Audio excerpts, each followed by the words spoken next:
সময়ের স্রোতে আজও অটুট এক আধ্যাত্মিক শক্তি, যেখানে প্রকৃতি, নীরবতা ও ভক্তির প্রতিটি কোণায় অনুভব করা যায় শিবতত্ত্ব।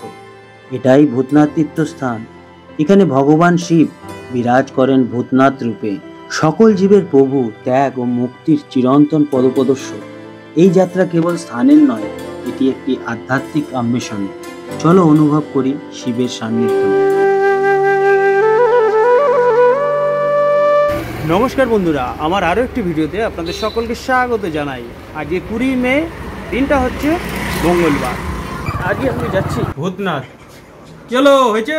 তবে এবারটা আমি রিসা স্টেশন দিয়ে যাব না, যাব কোন্নগর স্টেশন দিয়ে, যার জন্য আমার এখান থেকে প্রায় 5 কিলোমিটার রাস্তা স্কুটিতে করে যেতে হবে, কারণ মাঝ রাস্তায় আর একজনকে তুলতে হবে। আর এই মুহূর্তে ঘড়ি কাটার টাইম হলো বিকেল 4:20।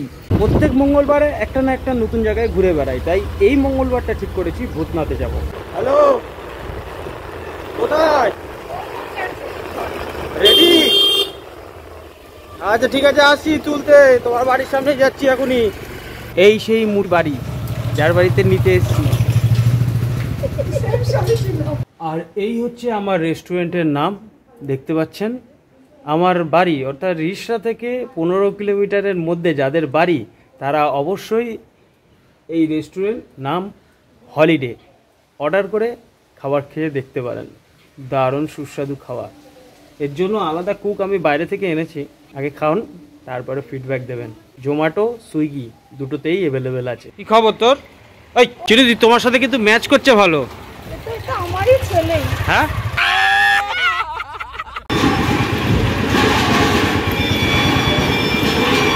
চলে এসছি কোন্নগর স্টেশন।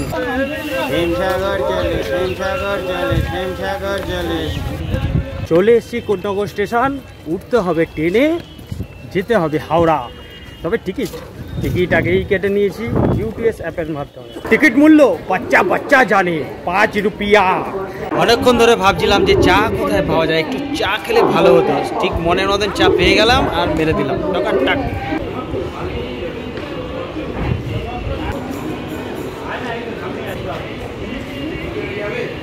আমার ভাগ্যটাই খারাপ। যখন আপের ট্রেনের জন্য অপেক্ষা করি তখন এরকম বসেই থাকতে হয়, আর যখন ডাউনে যাব তখনও এরকম বসে থাকতে হয়। কোনো দিনও আজ পর্যন্ত পারফেক্ট ট্রেন পাইনি যে প্ল্যাটফর্মে আসবো আর সঙ্গে সঙ্গে ট্রেন পেয়ে যাবো।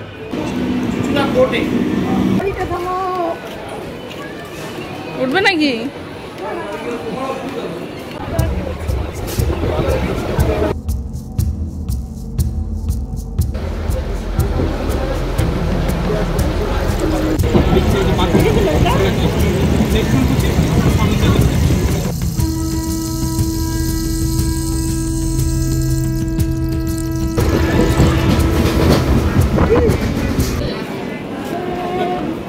অবশেষে এসে পৌঁছালাম হাওড়া স্টেশন। তবে এটা অবশেষ না, সবে শুরু।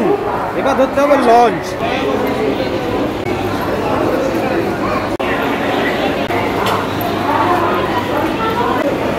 দেখুন কি তারা, ট্রেন ধরবে। এদিকে যে রাস্তাটা যাচ্ছে, এই রাস্তাটা দিয়ে সোজা রোডে যাওয়া যায়। তবে আমরা রোডে যাব না, ঠিক এই সাইডে যে রাস্তাটা আছে, এটা দিয়ে ডাইরেক্ট ফেরিতে যাওয়া যায়। যে লঞ্চ ধরতে হবে আমাদের, তার জন্য রোড ক্রস করে যাওয়ার কোনো প্রয়োজন নেই। এই যে ঘড়ি দেখতে পাচ্ছেন ওপরে, ঠিক ঘড়ির পাশ দিয়ে যে রাস্তা, সাবওয়ের নিচ থেকে সরাসরি ঘাটে যাওয়া যায়। সাবওয়ের নিচ থেকে গেলে অবশ্য নাকে আকুল দিয়েই যেতে হবে। সাংঘাতিক গন্ধ দাদারা, সাংঘাতিক গন্ধ, বাথরুমের গন্ধ। মানে এখানে বাথরুম করতেই আসে এই সাবওয়েতে। চলুন, আর এদিক দিয়ে আমরা এখন লঞ্চ ধরবো।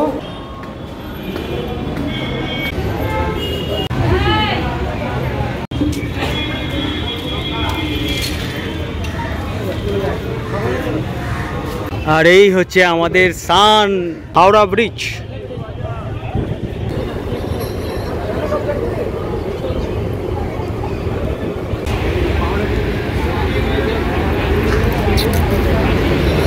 লঞ্চে উঠে পড়লাম, আর এখান থেকে বাগবাজার পর্যন্ত আমাদের লঞ্চের টিকিট মূল্য পড়লো মাত্র 6 টাকা। ये हुआ हावड़ा ब्रिज, जिसके नीचे से अभी जाऊंगा लंच से।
গেলাম আহিরিতলা ফেরিঘাট। তবে একটু কনফিউজ ছিলাম, হাওড়া ফেরিঘাট থেকে নিয়ে এলো বাদাঘাটে, বাদাঘাট থেকে আবার লঞ্চ পার করে মানে আহিরিতলা ফেরিঘাটে এলাম এই মুহূর্তে।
কলকাতার অন্যতম প্রাচীন ও রহস্যময় শিব মন্দির, যা প্রায় 300 বছরের পুরনো। এই মন্দিরটি হুগলি নদীর তীরে আহিরিতলা ঘাট ও নিমতলা শ্মশানের মধ্যবর্তী স্থানে অবস্থিত। এটি তার অনন্য ভস্ম আরতির জন্য বিশেষভাবে পরিচিত। এখানে প্রতিদিন সকালে ও সন্ধ্যায় শিবলিঙ্গে শ্মশানের ভস্ম দিয়ে পূজা করা হয়, যার সময়সীমা হচ্ছে ভোর 6টার সময় আর সন্ধ্যা 7টার সময়। এই মন্দিরের প্রতিষ্ঠা সম্পর্কে বলা হয়, এক আঘরি সাধু নিমতলা শ্মশানের পাশে এই মন্দিরটি স্থাপন করেন, যেখানে শিবের ভূতনাথ রূপে পূজা করা হয়। মন্দিরের স্থাপত্য শিখর শৈলীতে নির্মিত এবং তার অভ্যন্তরে নন্দীবিশের মূর্তি সহ অন্যান্য দেবদেবীর মূর্তিও রয়েছে। শিবরাত্রি এবং শ্রাবণ মাসে এই মন্দিরে বিপুল সংখ্যক ভক্ত সমাগম হয় এবং এই সময়ে মন্দিরটি বিশেষভাবে সজ্জিত হয়। মন্দিরটি প্রতিদিন সকাল 6টার সময় খোলে এবং রাত 8টার সময় বন্ধ হয়ে যায়।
এই জায়গাটি হচ্ছে রবীন্দ্রনাথ ঠাকুরের সমাধিস্থল।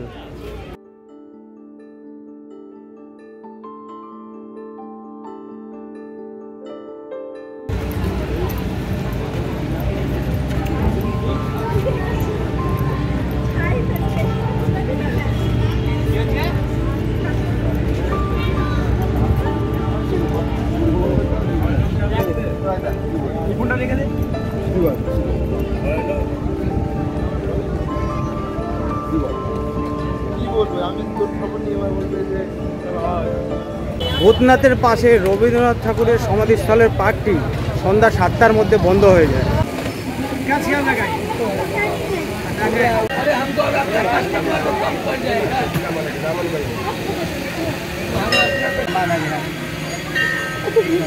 खराब हो जाएगा। कितना है? कितना नहीं खराब होता माल खाना हुआ पर छठ पूजा करते कि नहीं छठ पूजा हम मगर लोग बंगाली है, सब पूजा नहीं काम के बंगाली बिहारी के काम है जैसे ही आप खाना आदमी बनाया जाए तो काला हो जाए करते। कितना है? जगह सब खाली हो जाए।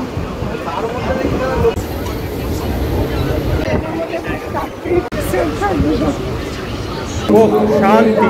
সব কিছুর পরে যখন বাড়ি আসার কথা চলে, এই যে গরমে ট্রেন জার্নি এত ভিড়ের মধ্যে অনুভূতিটা খুবই খারাপ লাগে। আজকের বিকালটা খুব সুন্দর কাটালাম, নতুন একটা অভিজ্ঞতা হলো। আর এরকম চাই প্রত্যেক সপ্তাহে একটা নতুন জায়গায় ঘুরি। খুব ভালো লাগলো। আপনাদের কেমন লাগলো কমেন্ট করে অবশ্যই বলবেন। আর এই ভিডিওটা এই পর্যন্ত শেষ করছি। ভালো লাগলো লাইক কমেন্ট শেয়ার আর সাবস্ক্রাইব করে দেবেন। ধন্যবাদ।